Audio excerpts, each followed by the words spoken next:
হয়ে গেল, শপথ গ্রহণের পরে 1 মাসের পর আর একদিন হলো। তো এই 1 মাসে অবশ্যই কিছু মূল্যায়ন করা যায় না এবং এটা উচিতও না। আমরা সেই মূল্যায়নটা করছিও না। আমি আজ বলতে চাচ্ছি যে নমুনা কেমন দেখছেন? ধন্যবাদ আপনাকে। আপনি কিন্তু 1 মাস ধরে আমাকে বহুবার ট্রাই করেছেন, ওই অন্তর্বর্তীকালীন সরকার থেকেও আমাকে কানেক্ট করার চেষ্টা করেছেন, কিন্তু আমি সময় দিতে পারিনি আপনাকে। আমি দুঃখিত। যাই হোক, না, 1 মাস তো একটা সরকারের যাত্রা শুরু করেছে, যা জি, 1 মাসে আসলে প্রকৃতপক্ষে মূল্যায়ন করা যায় না। তবে জি, নির্বাচনের ইশতেহারে যে ধরেন এই যে ফ্যামিলি কার্ড, আপনার খাল খনন, তারপরে ইমাম, আহ, আহ, ইমাম ওনাদেরকে পুরোহিতদের যে ভাতা শুরু করেছে, এগুলো কিন্তু আমি মনে করি এটা একটা অ্যাগ্রেসিভ শুরু, আমি বলবো। তবে অনেকেই বলছে, বিশেষ করে আপনার বন্ধু ফ্রান্সের, উনি বলতেছে যে এইটা সংবিধান অনুযায়ী এটার অনুমোদন নাই, প্রজেক্ট এটার অনুমোদন করতে হতো। এটা কিন্তু আমার বক্তব্য, আমি সংবিধান ঘেঁটে দেখলাম, যেহেতু বাজেট এখনো হয় নাই এবং একমেকের বৈঠকও এখনো হওয়া সম্ভব না, এই জন্য কিন্তু এর এর এর আগে এই কাজগুলো যদি বাজেট থাকে, ধরেন সরকার তো চলমান, সেখানে যদি বাজেট থাকে এগুলো করতে পারে। তো সুতরাং আমি বলবো যে তাদের এই শুরুটা ঠিক আছে, শুরুটা খুব দ্রুত। ইশতেহারে যে কমিটমেন্ট গুলি আপনার দিয়েছিল, সেগুলো কিন্তু খুব দ্রুততার সাথে, দ্রুত বেগে, এর চাইতে সুপারসনিক বেগে করা সম্ভব না।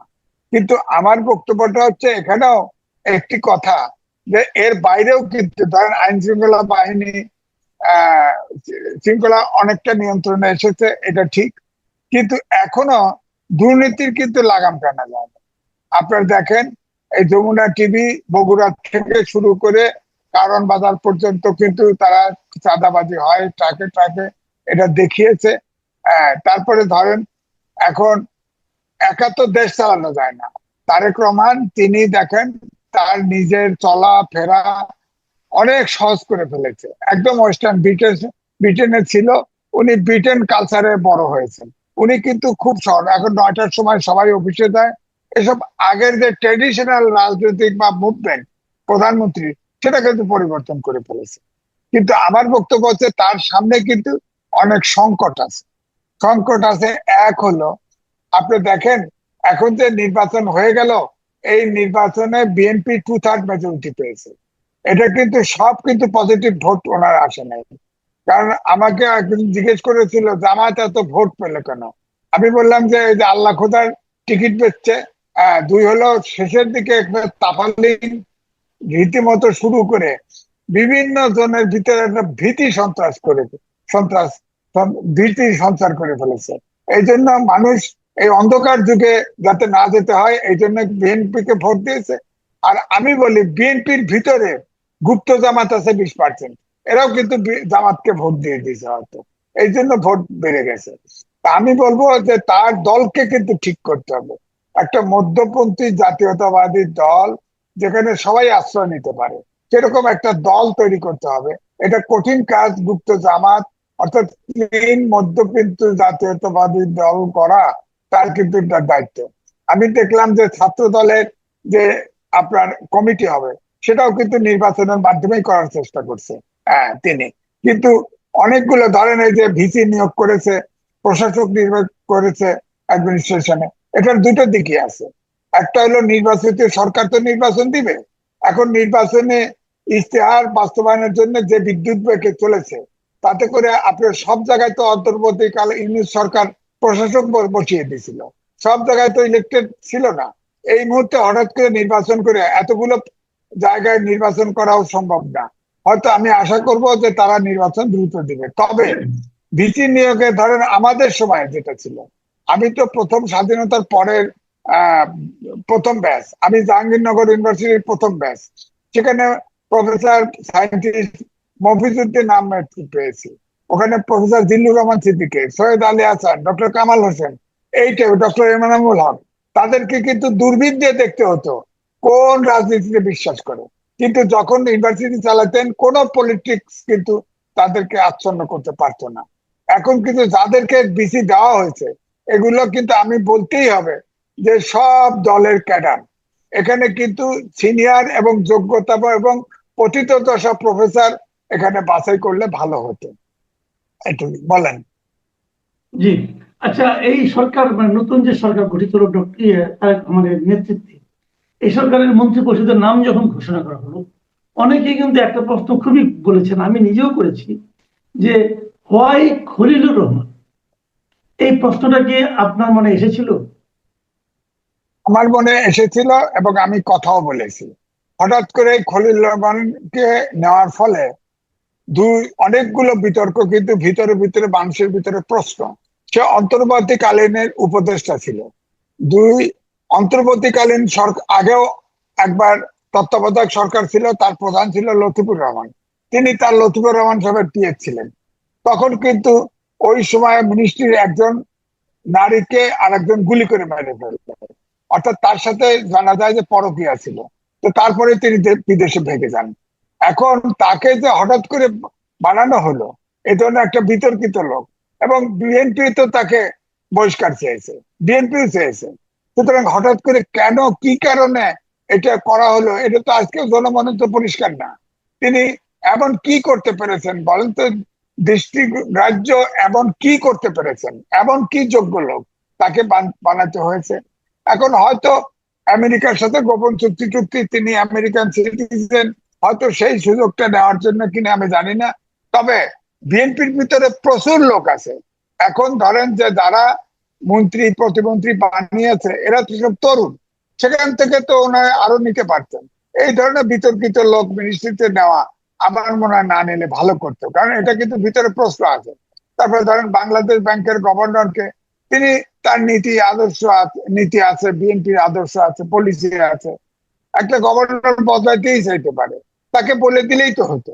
তিনি তো টেলিফোন করে বললে হতো, চা খাওয়ার দাওয়াত দিলে হতো। তাকে যদি এমনি ভদ্রতার মাধ্যমে কাউকে বলা হতো যে আমাদের আলাদা নীতি আদর্শ আছে, আমরা কি করব, আমরা নতুন গভর্নর দিতে চাই, আমার বিশ্বাস তিনি রিজাইন করে চলে যেতেন। এখন তার বিকল্প সারা জীবন আমরা দেখেছি, ওই গভর্নর সাধারণত অর্থনীতিবিদ অথবা ভারপ্রাপ্ত ডেপুটি গভর্নর অথবা আমলাও দু একবার থেকেছে। হ্যাঁ, কিন্তু হঠাৎ করে একজন ব্যবসায়ী এবং পলিটিক্যাল পার্টিও করতো, সুতরাং তাকে দেওয়া, এবং তিনি কিন্তু ঋণ খেলাপিও ছিলেন, ওটাকে হোয়াইট করে নিয়েছেন। সুতরাং এইগুলো ভালো হয় নাই। তারপর আর একজন দেখেন, আমাদের ফরেন উপদেষ্টা প্রতিমন্ত্রী স্ট্যাটাসে, তিনি লন্ডন এয়ারপোর্টে নেমেই উনি, ওনার কিছু ফ্যান আসছে, আসার পরেই ওই অ্যাম্বাসেডারের ব্যাপারে উষ্মা প্রকাশ করেছে, সাথে সাথে এয়ারপোর্ট থেকে দাঁড়ায় হিট্টো এয়ারপোর্ট থেকেই বলে যে তার চাকরি এখন থেকে নাই। বলে এগুলো তো ব্যাড মেসেজ যায়। পলিটিক্সে তো পারসেপশন একটা বড় ব্যাপার আছে। তো সুতরাং এইভাবে যদি একটু মানুষকে উঠান নামায় দেন, তাহলে তো এটা হলো না। এটা তো নির্বাচিত সরকার, জনগণ ভোট দিছে, জনগণ আহত হয়। জনগণ তো এই সরকারকে আপনার ঠিক সব আপনার জনগোষ্ঠীর বলেন বিশিষ্ট ব্যক্তিদের ইজ্জত রক্ষা করেই তো করবেন। যেমন ধরেন আনিস আলমগীর, তিনি গ্রেপ্তার করা হয়েছিল, তিনি তো আপনার রিলিজ শেষ পর্যন্ত হয়েছে, কিন্তু এই সরকারের সময় এত সময় লাগলো কেন? আপনার 200-র অধিক, 250-র অধিক সাংবাদিক গ্রেপ্তার আছে, তারা ঢুকছে তো বেরোয় না। আমার কথা হচ্ছে ফৌজদারি অপরাধের উপরে তো কেউ নাই, তাদের বিচার করেন, সমস্যা নাই, বিচার করে তাদের জেল হয়, যা হয় যা করেন।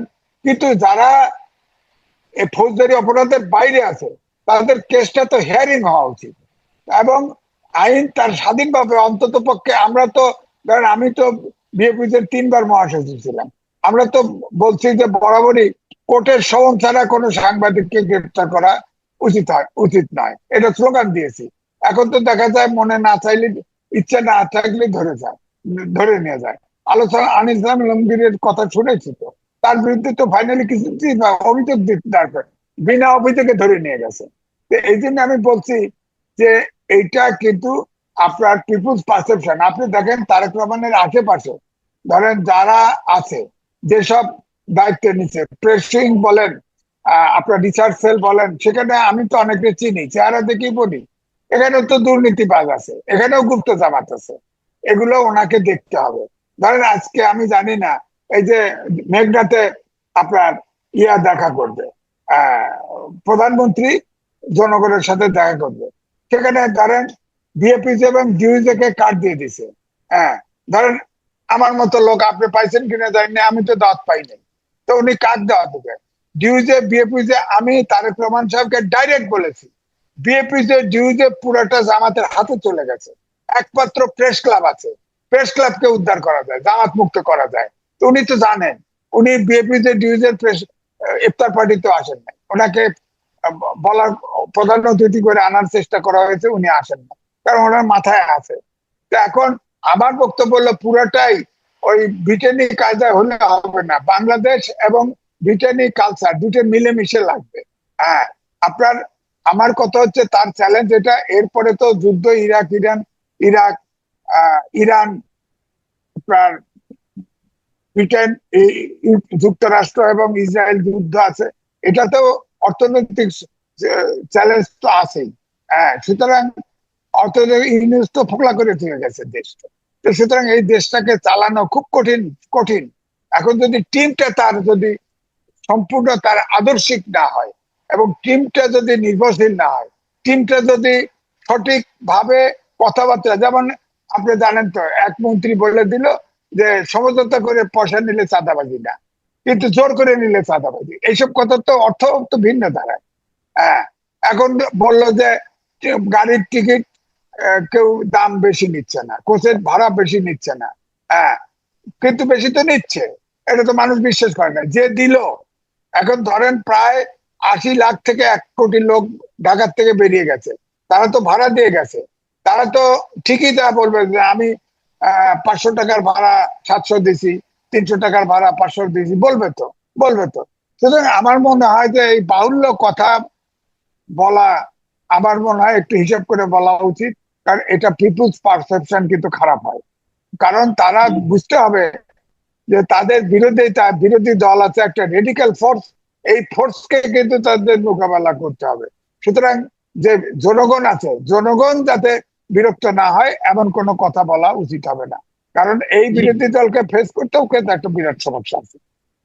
আচ্ছা, ধন্যবাদ। একটা জিনিস আমি এটা মানে আলোচনাটা হচ্ছিল, এই যখন খলিলুর রহমানকে পররাষ্ট্র উপদেষ্টা বা এই পররাষ্ট্রমন্ত্রী বানানো হলো, কেউ কেউ বলছিলেন যে এটা প্রমাণ করে যে অন্তর্বর্তীকালীন সরকারের কেউ কেউ বিএনপিকে ক্ষমতায় আসতে সহায়তা করেছে, তা না হলে ওনাকে কেন নেওয়া হলো। এটা একটা জিনিস। আবার আমি একটা এটা শেষ করি, এটা আবার আমি একটু শেষ করি, আজিজ ভাই একটু শেষ করি। আবার এরপরে আরেকটা হ্যাঁ, প্রশ্ন উঠেছে যে রিজওয়ানা হাসান একটা মন্তব্য করেছেন যে ওনারা মানে জামাত কথা বলেননি, বলেছেন যে ধরনের সংগঠনকে তারা মূল ধারায় আসতে দেননি, যদিও তারা বিরোধী দলে আছে।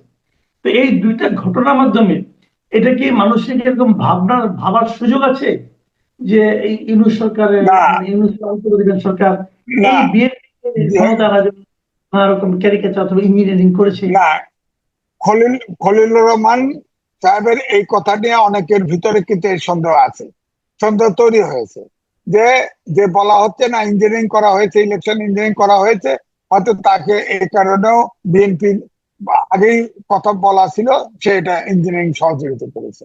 কিন্তু রেজওয়ানা হাসান উপদেষ্টা ছিল, তিনি যে কথা বলেছেন চ্যানেল আইতে একটা সাক্ষাৎকারে, আমি পুরো সাক্ষাৎকারটা দেখেছি, সে তো তার বেলা এনজিও আছে, সে বেলা নিয়ে তো নারীদের বিরুদ্ধে সহিংসতার বিরুদ্ধে সবসময় আইনি সাহায্য করতেন। সে ওই ওই প্রশ্নটাই করছে যে নারীরা তো নারীদের উপরে সহিংসতা ইত্যাদি, তখন তিনি বলেছেন না, যারা উগ্রপন্থা নারীরা সহিংসতা করে তা আগে বলছে মবের ব্যাপারে, তারা বলছে যে আমরা মবকে ট্যাকেল করতে পেরেছি। হ্যাঁ, তো নারীদের উপরে সহিংসতা তখন সে বলেছে যে নারীদের ভিতরে সহিংসতাও আমরা মেইন স্ট্রিম হতে দেয়নি, এইটা বলেছে। তো বলেছে যে যদি বড় দলের সাথে নারীরা থাকে, থাকলে সেই অংশ আমরা উগ্রবাদকে আমরা মেইন স্ট্রিমে আসতে দেই না। কোন সময় জামাতের নাম তো কারোর নাম তো তাকে প্রশ্ন করে, অর্থাৎ সাংবাদিক তাকে প্রশ্ন করছে এমন ভাবে, তার উত্তরটা দিতে গিয়ে সরাসরি জামাতের কথা সে বলে নাই, এবং এটা ইন্টারপ্রিট করে বলা হয়েছে যে সে ওই ইয়ের ভিতরে আছে, মানে ইঞ্জিনিয়ারিং এর ভিতরে আছে। এটা কিন্তু তাকে আসলে বিপদে ফেলা আমি মনে করি। রেজওয়ানা হোসেনের উপর এখানে দায়িত্ব নাই বলে, তবে খলিলুর রহমান সম্পর্কে তাকে উপদেষ্টা বানানো এবং তাকে নেওয়া, এই ব্যাপারে কিন্তু এই ইলেকশন ইঞ্জিনিয়ারিং এর একটা করা হয়েছে, এই পারসেপশনটা জনগণের ভিতরে আছে। কারণ এই স্লোগানটা দিয়েই যাচ্ছে, যেমন জামাতের লোকজন বলে তো যে তারা পাশ করতো, ইঞ্জিনিয়ারিং করে ফেল করা দেওয়া হয়েছে। এমনও একজনকে বলতে শুনেছি জামাত আগে 11 দল 260টা সিট পেত, তাদেরকে ইঞ্জিনিয়ারিং করে সব ফেল করে দেওয়া হয়েছে। কিন্তু এটা তো উল্টাটাও আছে, জামাতের আমিরই তো শুনলাম যে ফেল করে করে ভাব। হ্যাঁ, সুতরাং এটা বিতর্ক থাকবে। এমন দুই পক্ষ থেকে ধরেন অলরেডি মামলা করা হয়েছে, সেখানে টোটাল 14টা আসনের ব্যাপার আছে। এই 14টা আসনেও যদি জামাত জিতে যায় তাতে তো সরকারের হেরফের হয় না। সুতরাং এটা হচ্ছে একটা বিতর্ক এবং আলোচনায় থাকা, আলোচনা তৈরি করে রাখা, এটি আমার কাছে মনে হয়। আমরা একদম শেষ পর্যায়ে চলে এসেছি, আর একটা প্রশ্ন করতে চাই। এটা হলো যে একেবারে সংসদের যাত্রা শুরু একদম প্রথম দিন থেকে আমরা দেখতে পাচ্ছি যে বিরোধী দল নানা ইস্যুতে আন্দোলনের ডাক দিয়েছে, তারা আন্দোলন করবে, বাইরে আন্দোলন করবে, এবং সর্বশেষ এই যে সংবিধান সংস্কার পরিষদের শপথ নেওয়া না নেওয়া, সংবিধান সংস্কার পরিষদকে বসতে দেওয়া না দেওয়া, অথবা এই যে আপনার জুলাই সনদের বাস্তবায়ন, এগুলো নিয়ে তারা ঈদের পর থেকে নাকি মাঠেও নামবে। আপনি এই আন্দোলনের ভবিষ্যৎ কেমন দেখছেন? দেখেন, আমি এটা লম্বা আলোচনা আমি লম্বা করতে চাই না। দেখেন, এখন এই আদেশ, প্রেসিডেন্টের আদেশ দিয়ে হানা ভোট জারি করেছিল, জুলাই সনদ, যেটা জুলাই সনদের মূল বইটা আমার কাছে আছে। সেখানে কেন এই আলী রিয়াজ আউলাবাদা দিছে, যেখানে নোট অফ ডিসেন্ট দিছে, ওখানে নোট লেখছে যে যারা নোট অফ দিল, নোট লেখছে যে এটা যদি ইলেকশনে পিপুলস ম্যান্ডেট পায়, জনগণের ম্যান্ডেট পায়, তাহলে তাদের মতো করে করতে হবে। এখন বিএনপি যেসব জায়গায় নোট অফ ডিসেন্ট দিয়েছে সেটা তো এখন বাস্তবায়ন করতে বাধ্য না। এক, দুই, এই সংবিধান আপনার 106 অনুচ্ছেদের রেফারেন্স নিয়ে 138 অনুচ্ছেদ অর্থাৎ সংবিধান সমুন্নত রাখার জন্য ওত নিয়েছে এই প্রেসিডেন্টের কাছে। তো ওত নিতে যাওয়ার সময় সমস্যা ছিল না। এখন তারপরে আমি বলবো যে জুলাই সনদ, তার বিরুদ্ধে রিট আছে। রিটে আমার ধারণা, আমার যতটুকু আমি চেষ্টা করেছি, আইনজীবী না হলেও আমি সংবিধান পড়ার চেষ্টা করেছি, সেখানে আমার ধারণা যে এই রিটে কিন্তু জুলাই যে সনদ সেটা কিন্তু হেরে যাবে, জুলাই জাতীয় সনদ এটা কিন্তু বাতিল হয়ে যাবে। সুতরাং আমি বলবো যে যেহেতু দুই পক্ষই অভ্যুত্থানের শক্তি, সবগুলো দলই সংসদে আছে, অভ্যুত্থানের শক্তি, যেসব জায়গায় আইনে কাভার করা যায় সেই সব জায়গায় আমার মনে হয় আলাপ আলোচনার মাধ্যমে সমাধান করা উচিত। কারণ অভ্যুত্থান তো হয়েছে, প্রায় 1400 শিশু, কিশোর, শ্রমিক, ছাত্র জনতা জীবন দিয়েছে। অভ্যুত্থানে ফেসিবাদের বিলোপ চেয়েছে, অর্থাৎ গণতন্ত্র, আইনের শাসন, সুশাসন আমরা চেয়েছি। এই তিনটা দাঁড় করতে যতটুক জায়গায় আপনার একমত হওয়া যায় সেখানে একমত হওয়া উচিত। যেমন ধরেন 70 অনুচ্ছেদ, সেখানে তো নোট অফ ডিসেন্ট টাইম, সেটা তো সবাই একমত, সেটা তো বাস্তবায়ন করতে পারি। যেমন আপার হাউস, লোয়ার হাউসের ক্ষেত্রে নোট অফ ডিসেন্ট আছে, সেখানে এখন বিএনপি 2/3 মেজরিটি পাইছে।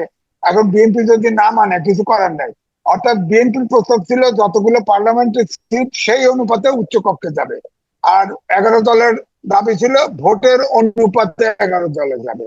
এখানে একটা নেগোসিয়েট করা হোক না। তারপরে বিরোধী দলকে আপনার জুলাই সনদে ছিল বিরোধী দলকে আপনার ডেপুটি স্পিকার দেওয়া হবে। তো ডেপুটি স্পিকার তো বিএনপি অফার করেছিল, কিন্তু তারা বলেছে না, জুলাই সনদ এবং সংসদ পরিষদ প্যাকেজ দিলে হতে হবে, তাহলে তারা রাজি, নাহলে রাজি না, এবং তারা স্পিকার দেয় নেই তখন। এই জন্যই বলছি যে, অর্থাৎ এই উদাহরণ দিয়ে বলছি যে বিএনপি তো কিছু ছাড় দিতে চায়। ঈদের আগের দিনটিও আগের দিনেও আমাদেরকে স্মরণ করতে হচ্ছে সাবেক প্রধান উপদেষ্টা ডক্টর মোহাম্মদ ইউনূসকে। তার কারণ এই ঈদের আগে আমাদের এখানে আশ্রিত রোহিঙ্গারা সবাই তাদের নিজ মাতৃভূমিতে ফিরে যাবেন এমন আশ্বাস দিয়েছিলেন। প্রায় বছর খানেকেরও বেশি আগের মন্তব্য করেছিলেন যে ওই ঈদে না হলেও পরবর্তী এই ঈদে সবাই ফেরত যাবেন। এবং তার যিনি নিরাপত্তা উপদেষ্টা ছিলেন এবং রোহিঙ্গা বিষয়ক হাই রিপ্রেজেন্টেটিভের দায়িত্বে যিনি ছিলেন সেই খলিলুর রহমান আজকে বিএনপি সরকারের পররাষ্ট্রমন্ত্রী। আমি তো জানতে চাচ্ছি খলিলুর রহমান সাহেবকে নিয়ে আমরা পরবর্তী আলোচনা করি। ডক্টর মোহাম্মদ ইউনূস যে এই যে প্রতিশ্রুতিগুলো দিয়েছিলেন, আমাদের যে মহাসংকট, রোহিঙ্গারা ফিরে যাবেন কিংবা বাংলাদেশ সিঙ্গাপুর হয়ে যাবে, বিদেশি টাকায় বাংলাদেশ ভেসে যাবে, এগুলো কি শুধুমাত্রই প্রতারণা ছিল নাকি এর পিছনেও ভিন্ন কোনো আন্তর্জাতিক উদ্দেশ্য ছিল, ষড়যন্ত্র ছিল? দেখেন, এইটা একটা প্রতারণা। Yunus is a fraudster. Yunus একটা প্রতারক। ইউনুস আন্তর্জাতিক টাউট। তো ইউনুসকে নিয়ে কথা, এবং ওর পুরা টিমটাই, entire team was a team of touts. Khalilur Rahman also is also a tout. Nothing better, nothing more than that. তো খলিলুর রহমানকে দায়িত্ব দেওয়া হয়েছিল বিকজ খলিলুর রহমান মনে করেছিল যে সে এইগুলি করতে পারবে। কিন্তু এটা তো এত ইজি জিনিস না বার্মাকে নিয়ে এই কাজটা করা। ওইখানে যারা আদার প্লেয়ার্স অলসো, চাইনিজ আর দের, আমেরিকানস আছে যারা এক গ্রুপকে সাপোর্ট করছে। তো উনি যে চায়নার কথা বলে, উনি যে কথাগুলি বলেছে এইগুলির ভিত্তিহীন। উনার কোনো কথা হয় নাই কারোর সাথে। সে এইখানে ক্ষমতা দখল করার জন্য সে সবসময় চেষ্টা করেছে। সে একটা দল করেছিল এর আগে 111 এর সময়। তো এইটা তার মাইন্ডে ছিল। এই যে টাউট বাটপার যেগুলি হয় না, এইগুলি অনেক আগের থেকে প্ল্যানিং করে, and they are very intelligent people. Touts বাটপার্স আর অলওয়েজ ভেরি ইন্টেলিজেন্ট, নাহলে আপনাকে ডিফ্রড করতে পারবে না। তো ইউনুস কোনোদিনই সাকসেসফুল হতো না। এবং I am sorry to say that Khalilur Rahman should not have been in this cabinet. রাখাই উচিত হয় নাই। এবং ওনাকে রাখা হয়েছে হয়তো আমেরিকার তরফ থেকে বা ওদের যে ডিপ স্টেট আছে তাদের তরফ থেকে কোনো কিছু আছে। এরা কিন্তু দেশটাকে ধ্বংস করে দিবে খলিলুর রহমান। আমি আপনাকে বলছি যে বার্মাকে নিয়ে, বার্মাতে একটি যুদ্ধের মতন অবস্থা হবে after this war ends in Iran. তারপরে আপনি দেখবেন যে এইটা স্পিল ওভার করবে আমাদের এইখানে। আপনার খেয়াল আছে কিনা, আমরা হাসিনাকে যাই বলি না কেন, কত গালাগালি করেছে, তার কারাপশন, তার অমুক তমুক, ব্যাংক লুট, কিন্তু এর উপরে কি, she is a nationalist. Hasina is a nationalist. এবং এই ন্যাশনালিস্ট হওয়ার, ট্রু ন্যাশনালিস্ট, এবং এই ন্যাশনালিস্ট হওয়ার জন্য সে আমেরিকার যে কনসেশনস গুলি চাচ্ছিল ওইখানে, ওই কনসেশনস গুলি সে দিতে নারাজ ছিল। It's not a question of India, it's a question of যে আমি দেব না, আমার জমি আমার জায়গা, এখান থেকে তোমরা একটা খ্রিস্টান স্টেট বানাবা, এগুলি করতে দেব না। কিন্তু খলিলরা কি করেছে, এই করিডোর মরিডোর দিয়ে এইসব কাজ করে। খলিলদের সময় ডিট্যাচমেন্ট অফ মেরিনস রাঙ্গামাটিতে ছিল। খলিলের সময়, এই বাটপার ইউনুসের সময় আমাদের এই যে আইল্যান্ড যেটা আছে ওইখানে আমাদের যাওয়া নিষেধ ছিল, কেউ যেতে পারবে না, বিকজ ওইখানে তারা বেস টেস্ট বানাতে চায়। আমি নিজের চোখে দেখেছি আমেরিকান সার্ভে শিপ চিটাগং পোর্টে। I have seen this myself. আমি আচ্ছা, নিজে দেখেছি কিভাবে আমেরিকান সোলজার্সদেরকে ওই সরকার প্রোটোকল দিয়েছে। This cannot be denied. তো কথা হচ্ছে যে তাদের একটা চোখ আমাদের এখানে আছে। তারা এখানে একটা গন্ডগোল সৃষ্টি করবে। They will do like what they did in East Timor. East টিমরে যেরকম তারা ইন্দোনেশিয়ার থেকে ইস্ট টিমরকে আলাদা করে তারা একটি খ্রিশ্চান রাষ্ট্র বানিয়েছে, এইখানেও তাই করবে। আপনি জানেন, এটা তো বন্ধু। Yunus is not a friend of Bangladesh. He never was. He has not done anything for Bangladesh. সে যাই করেছে নিজের জন্য করেছে।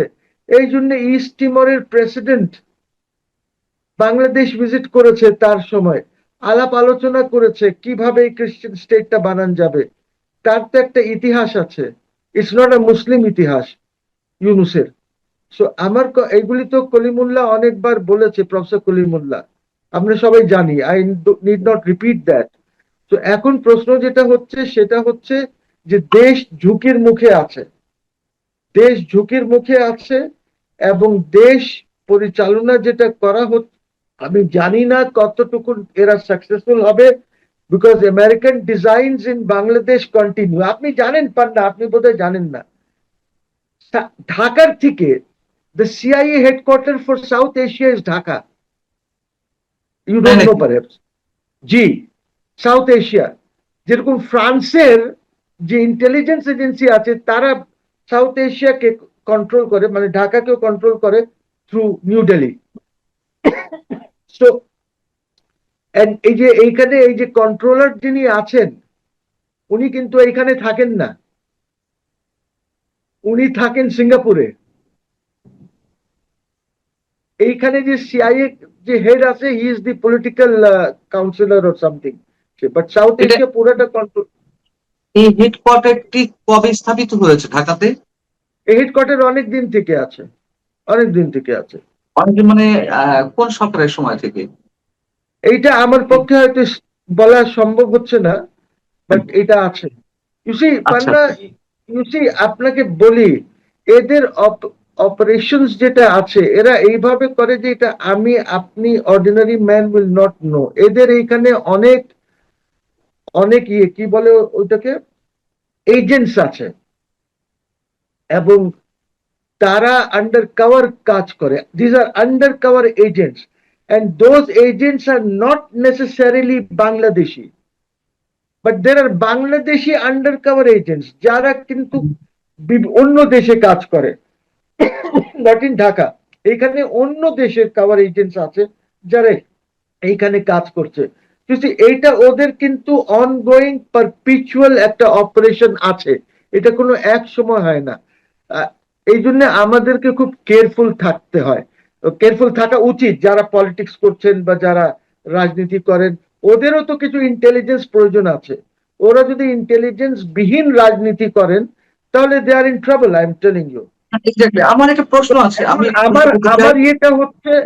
আমার ইয়েটা হচ্ছে যে ইউনুস এর কথা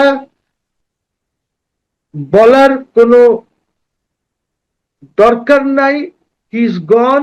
এখন তার কাছ থেকে আমাদেরকে নিয়ে নিতে হবে, তার সিকিউরিটি অ্যাপারেটাস যেটা আছে এটা সরিয়ে নিতে হবে, because no other prime minister has got this kind of SSF and president guard security, যেটা সে নিয়েছে, নিজেই নিয়েছে। বাংলাদেশকে আমেরিকার কাছে বেচা দিছে ওই 72 ঘন্টা আগে একটা চুক্তি করে। আমেরিকার চুক্তির থেকে বের হওয়া ইজ নট ইজি। সুপ্রিম কোর্টের যে ওদের ডিসিশন আছে এটা কিন্তু এফেক্ট করবে না। আপনার হাত পা বেঁধে দিয়েছে, আপনার সভরেন্টি ধ্বংস করে দিয়েছে। তো আমি আমি আমি কি দেশকে নিয়ে থাকবো না আমি কারাপশন আর লুটপাট নিয়ে? আমার জন্য তো দেশ ইজ মোর ইম্পর্টেন্ট, এন্ড দেশের জন্য Sheikh Hasina is very important. He has done a good job, এই দেশকে বিক্রি হতে দেয় নাই। আপনি যে কথাগুলো বললেন সেই কথাগুলোর সূত্র ধরেই একটা মানে সাপ্লিমেন্টারি কোশ্চেন, সেটি হচ্ছে যে প্রথমে আমাদের আলোচনা বিষয়বস্তু ছিল যে আরো প্রায় বছরখানেক আগে ডক্টর ইউনূস এই প্রতিশ্রুতি দিয়েছিলেন এবং জাতিসংঘের মহাসচিবকে নিয়ে তিনি কক্সবাজার গিয়ে এই প্রতিশ্রুতি দিয়েছিলেন যে এই ঈদের আগে রোহিঙ্গারা সব ফিরে যাবে। এইটির সঙ্গে আর শেখ হাসিনা যে কথাগুলো বলেছিলেন যে পূর্ব তিমুরের মতন চট্টগ্রাম এবং মিয়ানমারের একটি অংশ দখল করে একটি খ্রিস্টান রাষ্ট্র নির্মাণ করা হবে। 2 3 হচ্ছে আপনি নিজেই বললেন যে ইরান যুদ্ধের পরে এই অঞ্চলে আমেরিকার একটি আক্রমণ হতে পারে। এই সবই কি একই সূত্রে গাঁথা? আর এই অঞ্চলে আক্রমণ বলতে আসলে কোন অঞ্চলে আক্রমণ? এই ভারত, বাংলাদেশ, শ্রীলঙ্কা, নেপাল, এই সাবকন্টিনেন্টে বা দক্ষিণ এশিয়ার এই অঞ্চলগুলোতে মিয়ানমারকে কেন্দ্র করে তা কোনো কিছু? এইখানে একটি প্রক্সি যুদ্ধ বিটুইন আমেরিকা এন্ড চায়না মিয়ানমারে হবে। এই প্রক্সি যুদ্ধ এটা স্পিল ওভার করবে বাংলাদেশে, এবং এইটা স্পিল ওভার করাতে এইখানে তারা একটা নতুন দেশ সৃষ্টি করার চেষ্টা করবে। এইটা হলো ওদের স্কিম। বার্মাতে চায়নাকে তারা, এখন চায়নার পজিশনটা কি দেখেন, এই ইরানের প্রবলেমটা হওয়ার পর থেকে কিন্তু চায়নার যত আর্মাডা আছে, অর্থাৎ ওদের যে এয়ারক্রাফট ক্যারিয়ার, ওদের যে ফ্রিগেট যা আছে এইগুলি সব কিন্তু ঘেরাও করে রেখেছে তাইওয়ানকে ঘেরাও করে রেখেছে, এবং তারা এইটার ফলাফল দেখে কিন্তু তারা হয়তো তাইওয়ান এই এই ইসে নিয়ে নিতে পারে, তারা একটা হামলা করে নিয়ে নিতে পারে তাইওয়ান। তো তারা ওয়েট করছে ইরানের জন্য। এবং আপনি জানেন যে China needs lot of fuel, এনার্জির অনেক প্রয়োজন চায়নার, বিকজ এত বড় ইন্ডাস্ট্রিয়াল বেস তাদের, দে নিড ইট। এখন এইটার জন্য যেটা আছে যে আপনি জানেন যে চায়নাকে হরমুজ থেকে তারা এলাউ করে দিয়েছে, পাকিস্তানকে এলাউ করেছে, রাশিয়াকে এলাউ করেছে, আরো অনেককে এলাউ করেছে, তারা 10-12টা দেশ আছে যাদেরকে তারা এলাউ করেছে, মাইনাস ইন্ডিয়া। সো আমার আর ফার্স্ট যে যে যে জাহাজটি তেল নিয়ে হরমুজটা পার করেছে, that was a Pakistani tanker. ওই ট্যাঙ্কারের নাম ছিল করাচি, তো রেগুলারলি ওইখান থেকে অয়েল ফ্লো হচ্ছে এই কিছু দেশের জন্য। তো আমি যে কথাটা বলতে চাই, that Yunus was a disaster for this country, এবং এই দেশটাকে আমেরিকাকে বেসেস না দেওয়ার জন্য Sheikh Hasina had to go. Please recall করেন জুলফিকার আলী ভুট্টোর কথা। জুলফিকার আলী ভুট্টো যখন ইলেকশনের পরে মুভমেন্ট চলছে, তখন সে রাওয়ালপিন্ডিতে দাঁড়িয়ে বলেছে দ্যাট আমাকে মেরে ফেলার চেষ্টা করছে হোয়াইট এলিফ্যান্ট, নাম বলে নাই, white elephant. That white elephant was the United States of America. And আমেরিকানসরা ওকে মেরে ফেলে তারপরে জিয়াউল হককে দিয়ে তারা তাদের কাজ করিয়েছে, বিকজ ওকে দিয়ে তারা কাজ করাতে পারছিল না, ভুট্টোকে দিয়ে। এই কাজটা আমি আপনাকে বলি, কাজটা কি ছিল। কাজটা ছিল, আপনাদের খেয়াল আছে প্রেসিডেন্ট দাউদ যখন আফগানিস্তানের প্রেসিডেন্ট হন, তখন পাকিস্তানের সাথে একটু সমস্যা হচ্ছিল, দে হ্যাড এ কনভারসেশন, এবং ওইখানে ডিসাইড হয়ে গেছিল যে ডুরান্ড লাইন হবে বর্ডার, আর এরকম কয়েকটা জিনিস হয়ে গেছিল যে তারা পাকিস্তানের বিরুদ্ধে ওইখানে যে এজেন্সিস গুলি আছে ওরা কোনো কাজ করবে না। তো this was not like by the Americans তখন ওই জিয়াউল হককে দিয়ে এই কাজটা করলো, আজ পর্যন্ত কিন্তু যেন ডুরান্ড লাইনটা যেন বর্ডার না হয়। ওই প্রবলেম গুলি এখনো কিন্তু স্পিল ওভার হচ্ছে, এইভাবে তারা কাজটা করে। তো আমি যেটা বলতে চাই সেটা হলো যে we need a nationalist leader in this country. এখন পর্যন্ত আমি দেখেছি যে আমাদের ন্যাশনালিস্ট লিডার ছিলেন, বঙ্গবন্ধু ওয়াজ এ ন্যাশনালিস্ট, জিয়াউর রহমান ওয়াজ এ ন্যাশনালিস্ট, এরা ন্যাশনালিস্ট লিডার ছিলেন। শেখ হাসিনা ওয়াজ এ ন্যাশনালিস্ট, উনি দেশকে নিয়ে কম্প্রোমাইজ করেন নাই। আমরা হয়তো ওনাকে গালাগালি করে হয়তো ভুলই করেছি, বিকজ এখন তো দেখছি যে দেশের sovereignty is at stake, already বেচা দিছে। It's not at stake anymore. It's gone. We are not a sovereign nation anymore because of that trade agreement. The trade agreement 72 ঘন্টা করেছে। কি দরকার ছিল টেল মি এই লোকটার? এই খলিলের কি দরকার ছিল? ইউনুসের কি দরকার ছিল 72 ঘন্টা?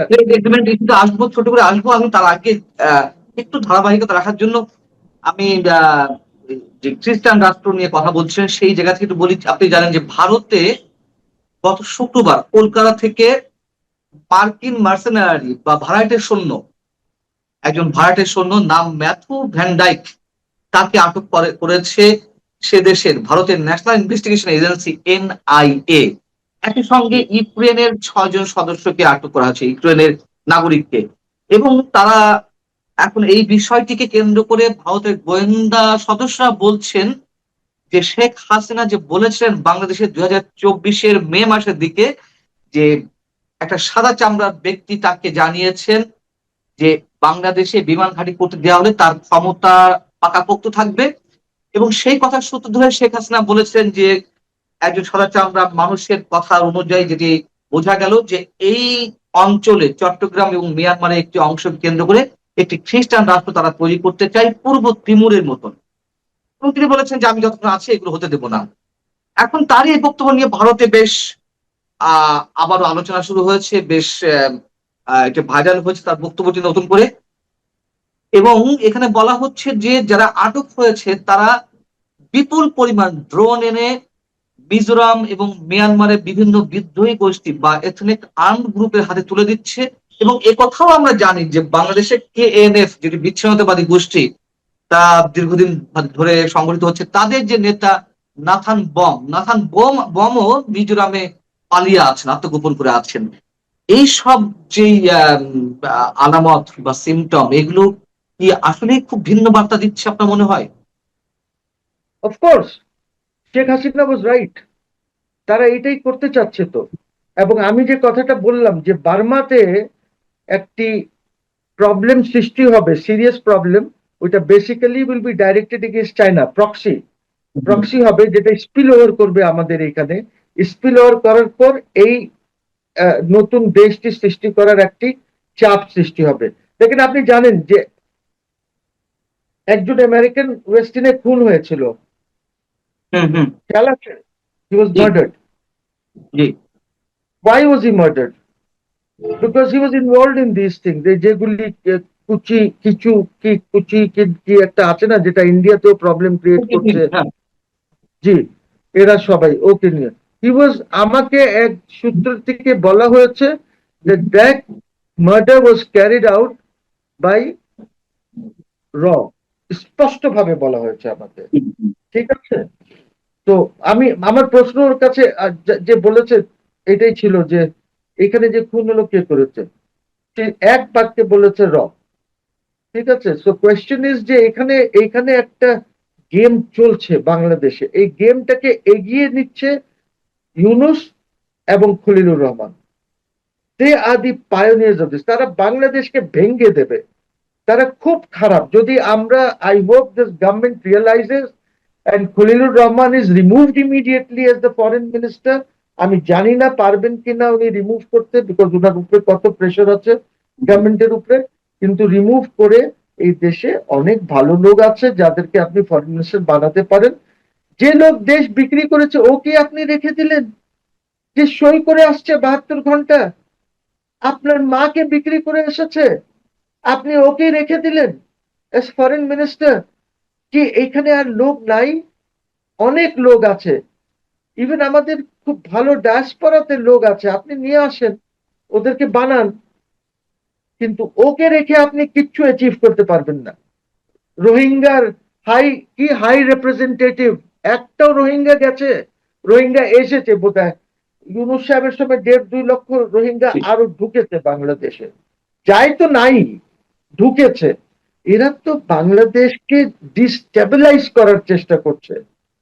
তো এই ডিস্টেবিলাইজেশনটা আমাদেরকে রুখে দাঁড়াতে হবে। এই জন্য আমি মনে করি যে এখন যে সময়টাই এসেছে, এই সময়তে বিএনপি এবং আওয়ামী লীগকে একসাথে কাজ করা উচিত দেশের জন্য, দেশের স্বার্থ রক্ষা করার জন্য। না হলে দেশ রাখতে পারবেন না আপনি। এই ছোট দেশ ৫৫,০০০ স্কোয়ার মাইল, এইখান থেকে যদি আরেকটি অংশ বেরিয়ে যায়, এই লাভটা কি হবে? আপনার দেশ তো আরো ছোট হয়ে যাবে। সো আমার মনে হয় দ্যাট এই টাইম হ্যাজ কাম যখন এই মেজর পলিটিক্যাল রাইভালস যারা আছেন, BNP and Awami League, they should be working together. কেন? বিকজ দুই দলই পরিচালনা হচ্ছে কবর থেকে। রাইট। কবর থেকে পরিচালনা করা শুনতে হাসি বাস্তবতা তাই জি, যে দুই দলই পরিচালিত হচ্ছে কবর থেকে। এটা অনেক কাছে হাস্যকর মনে হলো, শুনতে হাসি মনে হলেও বাস্তবতা তো তাই। তাদের শক্তি তো ওই দুই ব্যক্তি, ওইখানেই কবরের ভিতরে আছে শক্তি। ওই শক্তিটাই তো আপনাকে নিয়ে এগিয়ে নিয়ে যাচ্ছে। আপনি বলেন, আমার প্রশ্ন হচ্ছে, আপনি বলছেন যে টুগেদারলি কাজ করতে হবে দেশের জন্য, দুই দলকে একসাথে তাদের যার যার আদর্শ থেকে তারা চলবে, কিন্তু দেশের ক্ষেত্রে এক হয়ে কাজ করতে হবে। যদি তাই হয়, আওয়ামী লীগের রাজনৈতিক কর্মকাণ্ডের উপর যে নিষেধাজ্ঞা ছিল সেইটি নিয়ে নানান ধরনের গুঞ্জন চলছে। কখনো কেউ বলছেন যে বিএনপি সহসায় তুলে নেবে নিষেধাজ্ঞা, আবার আমরা শুনলাম মির্জা ফখরুল সাহেব তিনি বলছেন যে আওয়ামী লীগের রাজনৈতিক কার্যক্রম তুলে নেওয়ার বিষয়ে কোনো সিদ্ধান্ত নেই, এরা নিষিদ্ধ আছে, নিষিদ্ধই থাকবে, এই ধরনের মন্তব্য করেছে। আপনার কি মনে হয় যেগুলো? দেখেন, প্রাইম মিনিস্টার নিজে কোন জায়গায় বলেছেন একটি পাবলিক পাবলিক মিটিং একটি যখন ওনাকে প্রশ্ন করা হলো, উনি তখন বলেছিলেন যে এটা আইনের বিষয়, এটা আইনের বিষয়। তো রয়টার্সের সাথে দেখা করেন, হ্যাঁ। আইনের বিষয় যদি হয়, তাহলে আইনের বিষয় আপনি সলভ করতে পারেন। তো দেয়ার আর মেনি ওয়েজ। দেখেন, এই যে আপনার ইন্টারন্যাশনাল ক্রাইমস ট্রাইব্যুনালে আপনি শেখ হাসিনাকে ফাঁসি দিয়েছেন, আপনি এখন যদি শেখ হাসিনাকে বাংলাদেশে আসতে হয়, সে না আসলে তো আপনি এটাকে রক্ষা করতে পারবেন না। ওকে যদি নিয়ে আসতেন, তো ওইটার জন্য আপনি আইন ঠিক করেন। অনেক ভাবে আইন করা যায়, ঠিক যেমনটি আমি বলি, আপনি আইসিটি যে রায়গুলি দিয়েছেন ওটা সংসদে বসে আপনি একটা আইন করে সব অবৈধ বলে দেন। India has done this. India India এটা করেছে একটি ওই মুসলিম আইনের ব্যাপারে, ওই শাহবানো কেসে যখন তাকে অ্যালিমনি দেওয়ার ইয়ে হলো, মুসলিম ল বললো যে না, তখন রাজীব গান্ধী পার্লামেন্টে নিয়ে একটি আইন করে ওই আইনটা, সুপ্রিম কোর্টের আইনটা বাতিল করে দিলেন, বাই এ ল, জি। আইন করে। তো it is not that it is not possible. আর আমি এমনিই মনে করি যে এটা বন্ধ করে দেওয়া উচিত। আইসি, ইন্টারন্যাশনাল ক্রাইমস ট্রাইব্যুনাল টোটালি জামাতের কন্ট্রোলে ছিল, এবং জামাত বদলা নেওয়ার জন্য, ভিন্ডিকটিভনেসের জন্য তারা সেখানে তাজুলকে দিয়েছে। এবং আমার মনে হয় আমরা যদি, আপনি আরেকটা, এই ময়লা যারা জুডিশিয়াল মার্ডার যেখান থেকে হয়েছে এইটাকে বন্ধ করে নতুন ট্রাইব্যুনাল, সেই সময়ে বঙ্গবন্ধুকে মুছে ফেলতে, শুধু বঙ্গবন্ধু নয়, বঙ্গবন্ধু সহ মুক্তিযোদ্ধাদের অগণিত ভাস্কর্য গুড়িয়ে দেওয়া হলো, 32 নম্বর বুলডোজার দিয়ে মাটির সাথে মিশিয়ে দেওয়া হলো। অনেক ধরনের চেষ্টা চলল বঙ্গবন্ধুর পাশাপাশি আমাদের মহান মুক্তিযুদ্ধের ইতিহাসকে ম্লান করে দিতে, মুছে ফেলতে। আপনার কি মনে হয় লাভের লাভ তাদের কতটুকু হয়েছে? লাভের লাভ হয়েছে এটা যে অতীতের 71-এর স্মৃতি এটা আমাদের মনে কিন্তু স্মরণ করাই দিচ্ছে। সমস্যাটা হলো এই, তখন আমরা ছিলাম যুবক, যৌবনে এই যেমন 71-এ একটা সময় আমার বাঁ হাঁটুতে গুলির একটা আঘাত লাগে, রক্ষা করিনি। ওই গ্রামের এক ডাক্তার কি হলুদ মরিচ দিয়ে টিয়া কাপড় কাছে টাছে ওইখানে বাইরে বাঁশ দিয়ে আমার পা বাইরে দিল। প্রায় 3 সপ্তাহ ধরে আমি নৌকাতে ওই অবস্থায়। তো সে কষ্টকর জীবন। তারপরে সেই জীবনটা কিন্তু আমি বলবো যে আমার জীবনের সবচেয়ে স্মরণযোগ্য কাল। তো 71-এর মুক্তিযুদ্ধ এটা তো যেমন ভোলা সম্ভব না, এবং এই মুক্তিযুদ্ধ মহানায়ক, এবং যেটা আপনি বলেন নাই সেটা হলো যে তিনি কিন্তু আমাদের এই জাতির জনক। এই জাতির জনক, জনক তো 2 জন হতে পারে না, একজনই হয়। বাঙালি জাতির জনক বঙ্গবন্ধু শেখ মুজিবুর রহমান।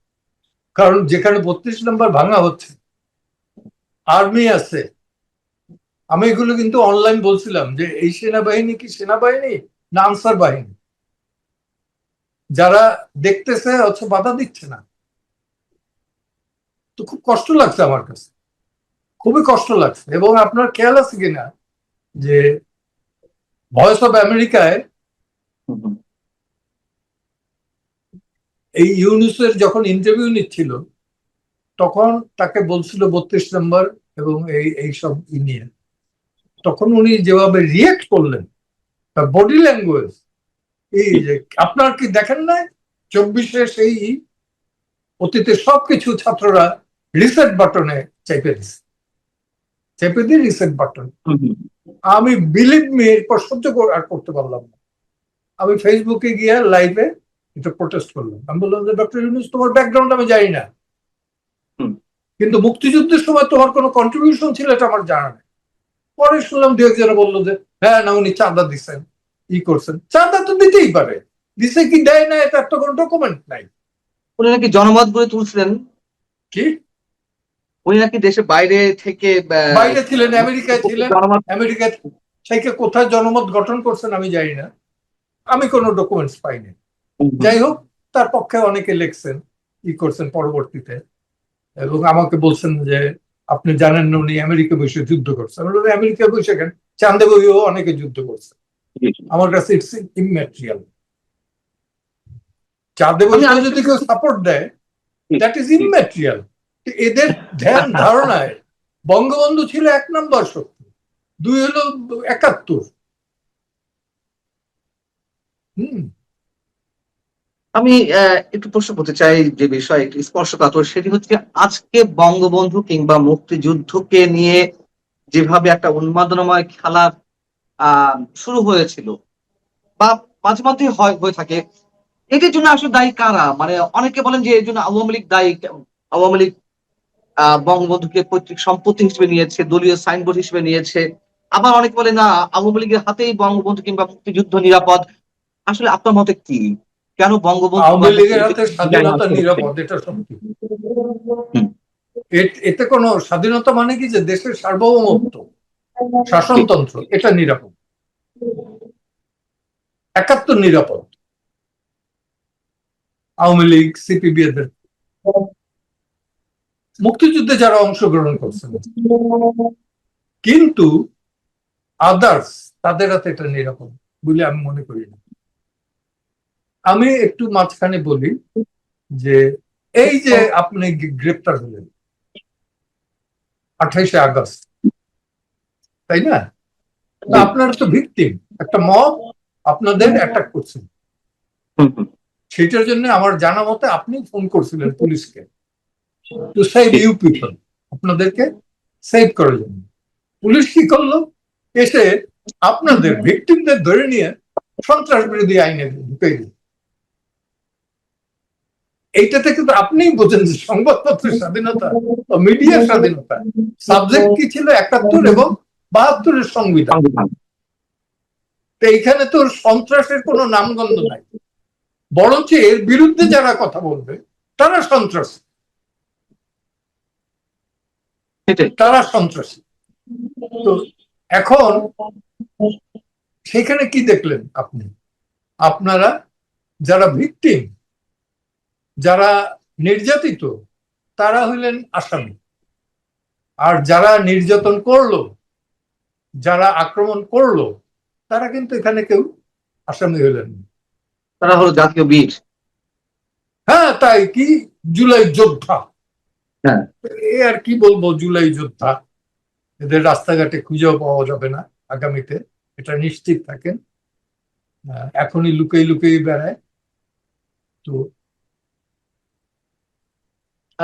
আমি আমি ওই জায়গা থেকে জানতে চাচ্ছি যে আজকে ইতিহাসের যে ছন্দপতন মাঝে মধ্যে ঘটে, সেই জায়গায় আওয়ামী লীগের দায় কতটুকু? অথবা বঙ্গবন্ধুকে যেভাবে আহ তাকে ছোট করলে তার তিনি ছোট হয়ে যাবেন না, বাট যে ধৃষ্টতা গুলো আমরা দেখি, তার পেছনে কি আওয়ামী লীগের কোন দায় আছে?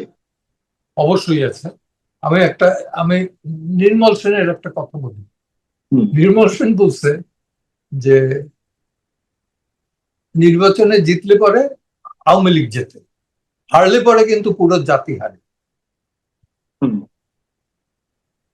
এখানে তো দায় আছেই, কারণ মুক্তিযুদ্ধের নেতৃত্ব দিচ্ছে সে, আওয়ামী লীগ।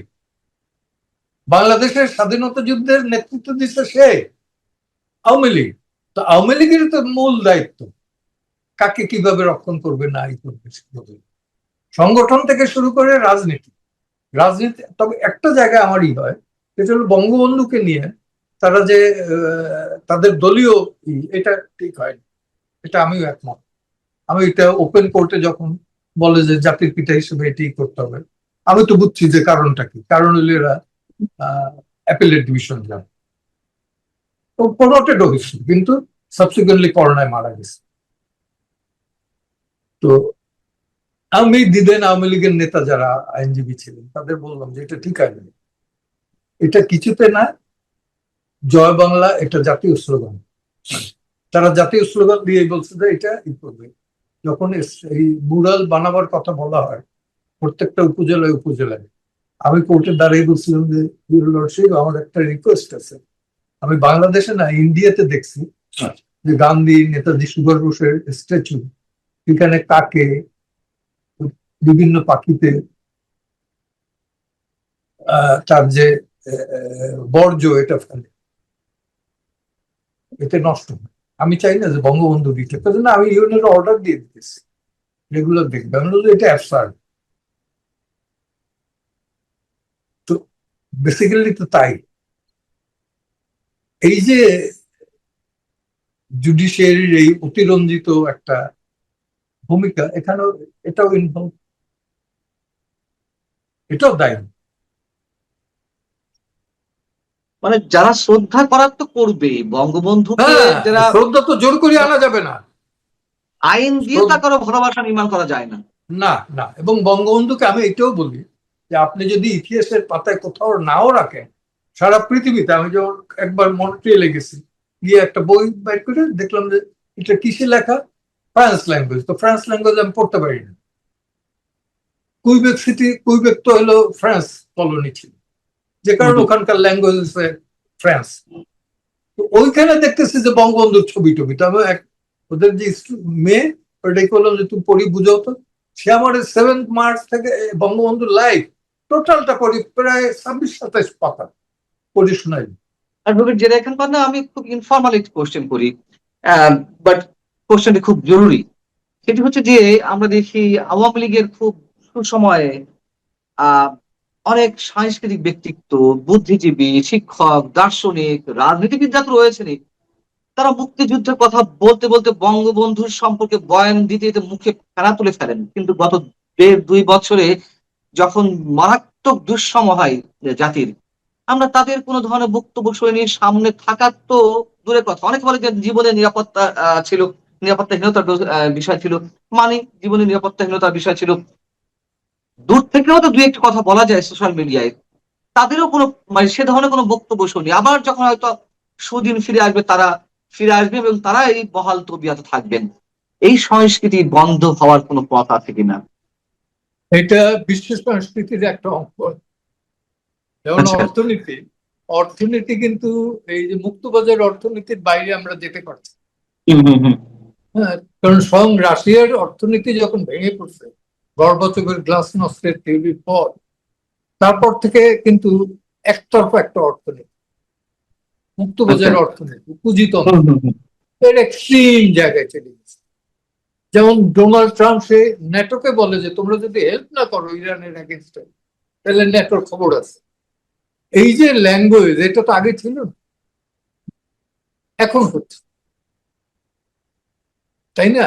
এবং গ্লোবাল ব্যালেন্স যেটা আগে ছিল, সোশ্যালিস্ট একটা গ্রুপ, ক্যাপিটালিস্ট আরেকটা গ্রুপ, আর একটা গ্রুপ ছিল জোট নিরপেক্ষ, ন্যাম যাদের বলা হতো, ওই মার্শাল টিটো, শ্রীবাবু বন্দর নায়ক, জওয়াহরলাল নেহেরু, জামাল আব্দুল নাসের, এদের সেন্টার করে যেটা গড়ে উঠছিল। পরবর্তীতে এখানে জয়েন করছে কিউবা, বাংলাদেশ সহ অনেক অনেক, সেটাও না। তো গ্লোবাল ব্যালেন্স যেটা, সেটা নষ্ট হয়ে গেছে। আমি বলবো যে কাউকে আমি দোষ দেই না। যেমন যেমন অনেকেই বলে যে, আমিও এক সময় বলছি যে আওয়ামী লীগে তো শেষ সময় ক্যাবিনেট এটা ছিল ব্যবসায়ী। আসলে আপনি দেখেন যে যে ধরনের নির্বাচন হয় অর্থ ছাড়া, এটা তো সত্যের নির্বাচন না। অর্থ ছাড়া এই নির্বাচন সম্ভব, অর্থাৎ অলিখিত এই নির্বাচনে আছে যে আপনি ভোট দিতে পারবেন, দাঁড়াইতে পারবেন। অলিখিত আইন হইল যে আপনার যদি কোটি টাকা খরচ করতে না পারেন, কোটি কোটি টাকা, তাহলে আপনি নির্বাচিত হইতে পারবেন। এটা হলো অলিখিত আইন। তো সেরকম আমরা অলিখিত অনেকগুলো শর্তাবলীর মধ্যে আমাদের রাজনৈতিক দলগুলো পড়ে গেছে। এবং যে আমাদের দেশের যে সবচেয়ে বড় সম্পদ, আমাদের অহংকার, মুক্তিযুদ্ধ কিংবা বঙ্গবন্ধু, এগুলোকে নিয়ে খেলা করার সুযোগ, আমি সে প্রশ্ন আবার করি, আর একবার করতে চাই। নিশ্চয়ই স্বাধীনতা বিরোধী শক্তি, মৌলবাদী গোষ্ঠী এগুলো নিয়ে সবসময় খেলবে, এটা তাদের কাজ, এতে তাদের রাজনৈতিক পুঁজি। আপনার ভাষাতেই কথা বলতে হয়। কিন্তু আওয়ামী লীগ কি সুযোগ করে দিয়েছে এদেরকে খেলা করার? যদি সুযোগ করে দিয়ে থাকে, তাহলে আওয়ামী লীগের ভুলগুলো কোথায়, আপনি কি বলবেন? এইটা আমি যখন যেটা ভুল পাইছি, ভুল না, যখন যেটা মনে হয়েছে আমার কাছে যে বেআইনি, আমি কিন্তু আমার ওই প্রাঙ্গণ থেকে এটার প্রতিবাদ করছি। যেমন এক্সট্রা জুডিশিয়াল কিলিং, যাই হয়েছে, একটা হোক আর 10টা হোক, আমি কিন্তু এটার বিরোধিতা করছি বরাবর। আবার ওই গণগ্রেপ্তার, ওই সাইবার ক্রাইম অ্যাক্টে গ্রেপ্তার, এগুলোর আমি বরাবর বিরোধিতা করে আসছি। ইট ডাজ নট মিনস যে আমি ইভেন আমি ওই জুলাই মাসে যখন হয় আবু সাইদদের গুলিটা হয়, তাহলে আমরা তো ওইভাবে দেখি না গিয়া, বা পোস্টমর্টম রিপোর্টের জন্য ওয়েট করি না, তাৎক্ষণিকভাবে একটা রিট ফাইল করা হলো আইনুন নাহার লিপি এবং মনজির আল মতিন। তো সেটার যেটা কোর্টে বললাম যে এই তো গুলিটা বন্ধ করুন, অ্যারেস্ট করুন, কিন্তু গুলি যাতে না। যাই হোক, কোর্ট অর্ডার দিতে পারলো না, কারণ সেকেন্ড জাজ যিনি ছিলেন তিনি ওই বললেন যে আমার তো, সিনিয়র জাজরে বললেন যে ওই দিন তার কনফার্মেশন হচ্ছে, এটা দিলে করতে কনফার্মেশন হবে না, এবং হইলো না। 6 মাস এক্সটেন্ড করলো, সে রিজাইন করলো। এবং ওই দিনে আমি মিডিয়া দ্বারাই বলছিলাম যে 71-এ ছিল ঠক ঠক ঠক ঠক করে পুলিশ এসে, রাজাকার এসে বলতো যে মুক্তি আছে কিনা, আর এই 24-এ এসে বলতেছে যে ছাত্র আছে কিনা। ওটা একটা ভাইরাল হয়ে গেছে, আমি বুঝি না যে ভাইরাল হবে, but it does not mean যে আমি পতনটা চাইছি, এটা চাই।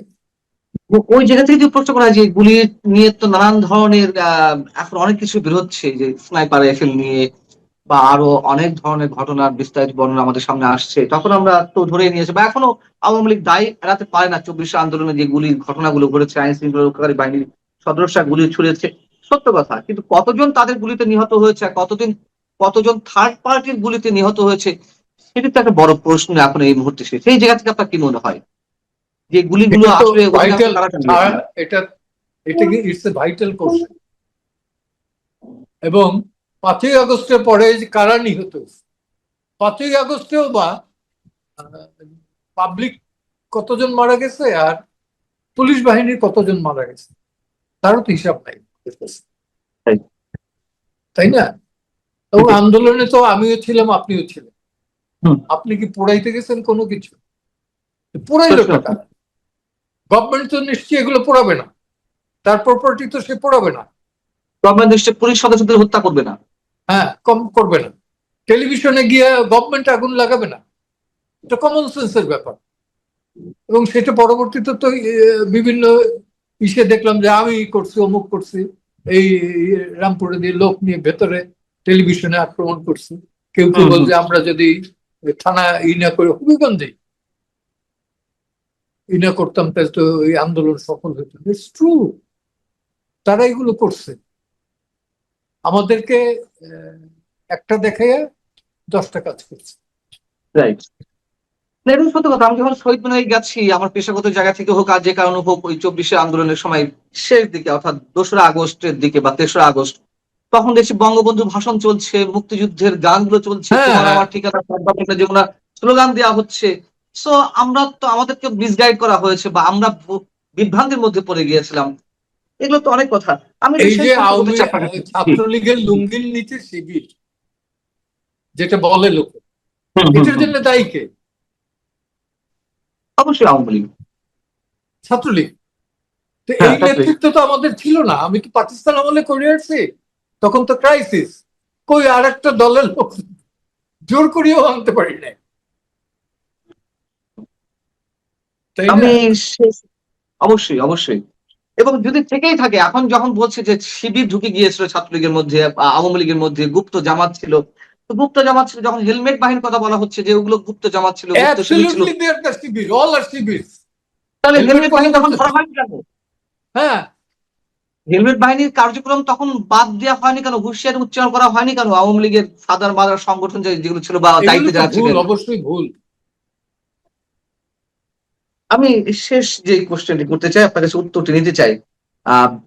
বর্তমানে তারেক রহমান প্রধানমন্ত্রী, এবং এটা সত্য কথা যে 18 মাস পরে 12ই ফেব্রুয়ারি নির্বাচনের মধ্য দিয়ে খানিকটা হলেও মানুষ নিঃশ্বাস ছাড়তে পেরেছে। এটা আমি অনেক কাছে জিজ্ঞেস করেছি, আমার নিজেরও অনুভূতি সেটা, যে খানিকটা হলেও নিঃশ্বাস ছাড়তে পেরেছে। 18 মাস একেবারে শ্বাসরুদ্ধকর অবস্থায় ছিলাম ডক্টর ইউনূসের শাসনামলে। কিন্তু এখনো মুক্তিযুদ্ধ নিয়ে যা চলছে, জাতীয় সংসদে যুদ্ধাপরাধীদের মৃত্যুতে শোক প্রস্তাব আনা হলো, আমরা বিএনপির কাছে কি প্রত্যাশা করতে পারি, বা তারেক রহমানের কাছে কি প্রত্যাশা করতে পারি, যেখানে তারা জেনারেল জিয়াউর রহমানকে দাবি করেন স্বাধীনতা ঘোষক হিসেবে? আমি ধরে নিলাম তিনি স্বাধীনতা ঘোষক, এইটা তো তাহলে সেই ভুল হয়েছে বিএনপির চিফ হুইপ। বিরোধী দলের চিফ হুইপ কি দিছে এটা সরকারি দলের চিফ হুইপ দেখবে না? সেই অনুযায়ী উনি প্রস্তাবটা রাখবেন না? জি। রাখেন। কারণ ওখানেও তার একটা ঝামেলা আছে। বিএনপি তো অরিজিনালি কোনো দল না, বিভিন্ন দল থেকে আসা লোক, বিভিন্ন দল থেকে আসা লোকজন, তাই না? কেউ টোলের পণ্ডিত, কেউ মাদ্রাসার কেউ হাই স্কুলের, কেউ ইংলিশ মিডিয়ামের, কেউ ইংলিশ মিডিয়ামের ভিতর অক্সফোর্ড বেসড, কেউ কেমব্রিজ বেসড, কেউ আমেরিকান বেসড, এই তো, তাই না? আমি শেষ করি বঙ্গবন্ধুরই দিয়ে, সেটা হচ্ছে আমাদের বিশাল এক সৌভাগ্য করব, তার মতো নেতা আমাদের এই ক্ষুদ্র দেশটায়, দরিদ্রতম দেশটায় জন্মগ্রহণ করেছিলেন। তার মতো ব্যক্তিত্ব আমি কাছে থেকে দেখছি, খুব কাছে থেকে দেখছি। তো তার মতো ব্যক্তিত্ব, আমি অনেক মিটিং গুলোর কিন্তু ছিলাম, যেমন তার সাথে কোয়েটাতে বালুচিস্তানের নওয়াব মুফতি, তার সাথে মিটিং এ বসে দিয়েছিলাম। তারপরে জেমস সাহেব, মানকি শরীফের পীর, সিন্ধের পীর পাকারো, তারপরে মুলতানে মুলতানে সেই হইলো, মুলতানে তো না, পেশাওয়ারে, পেশাওয়ারে হইলো এর সাথে মানকি শরীফের পীর এবং এই আসমা জিলানির ফাদার, আসমা জিলানি নাম করাই ফাদার। তারপরে এক সিনেমা অ্যাক্টর ছিলেন আলাউদ্দিন, পাকিস্তানের, সে যে বাঙালি এটা জানতাম।